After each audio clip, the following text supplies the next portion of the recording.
بسم الله الحمد لله والصلاة والسلام على رسول الله وعلى آله وصحبه ومن والاه رب اشرح لي صدري ويسر لي أمري واحلل عقدة من لساني يفقهوا قولي. Et j'ai envie de vous raconter une super belle histoire qui a été racontée par un de nos savants contemporains. Wallahi al-azim, qu'elle est très émouvante. C'est l'histoire d'un homme qui a dit à sa femme: et si on allait manger dans un restaurant? Elle lui répondit: non, je te propose plutôt d'aller le demander à une autre femme. Moi, je ne mange pas au resto avec toi, va manger au resto avec une autre femme.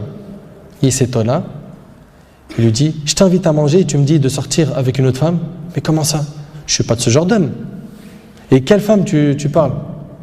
Et de quelle femme tu parles? Elle dit: ta mère. Imagine la scène.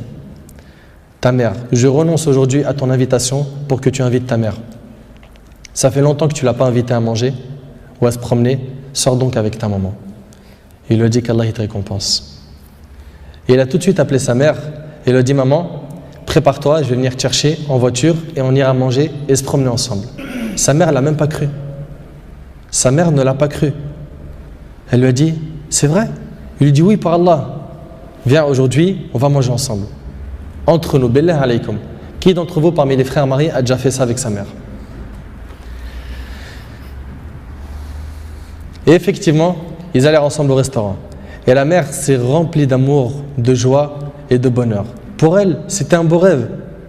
Peu lui importe la nourriture ou l'endroit où elle était, c'est-à-dire même manger par terre ou sur le trottoir ou dans la rue, le plus important, c'est qu'elle était avec son fils et que son fils était bienfaisant envers elle. Et qu'il ne l'a pas oublié. Qu'il ne l'a pas négligé en s'occupant de sa femme et de ses enfants, et elle passa un jour avec lui qui était l'un des meilleurs jours de sa vie.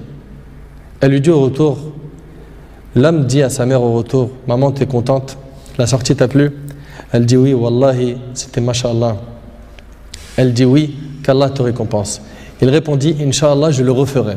Elle dit: non, Inch'Allah, la prochaine fois, l'invitation viendra de moi. Il lui dit: Inch'Allah. Et des semaines et des mois passèrent. Le frère a été occupé, puis sa mère tomba malade et mourra. Qu'Allah lui fasse miséricorde. Son fils était très triste. Et quelques jours plus tard, il reçut une invitation au restaurant pour lui et une autre personne, et cette invitation était déjà payée. Étonné, il se demanda de qui vient cette invitation déjà payée. Il est parti alors avec son épouse au même endroit où il avait mangé avec sa mère, et là une lettre l'attendait de la part de sa mère.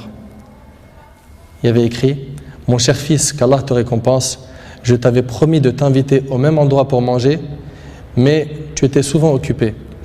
Et maintenant je tiens ma promesse et je t'invite avec ta chère épouse, qu'Allah vous récompense.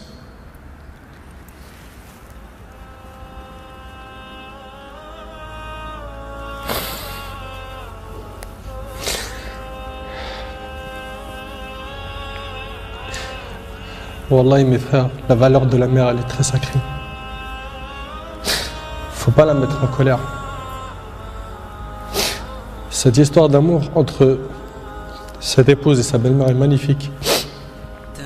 J'espère que nos frères et sœurs vont tirer des leçons de ce genre d'histoire d'amour entre les épouses et les belles-mères et d'essayer de reproduire ce qui s'est reproduit dans cette histoire. C'est qu'après le décès de la mère qu'on connaît sa valeur. Votre mère, si elle a envie, profitez, embrassez-lui ses pieds.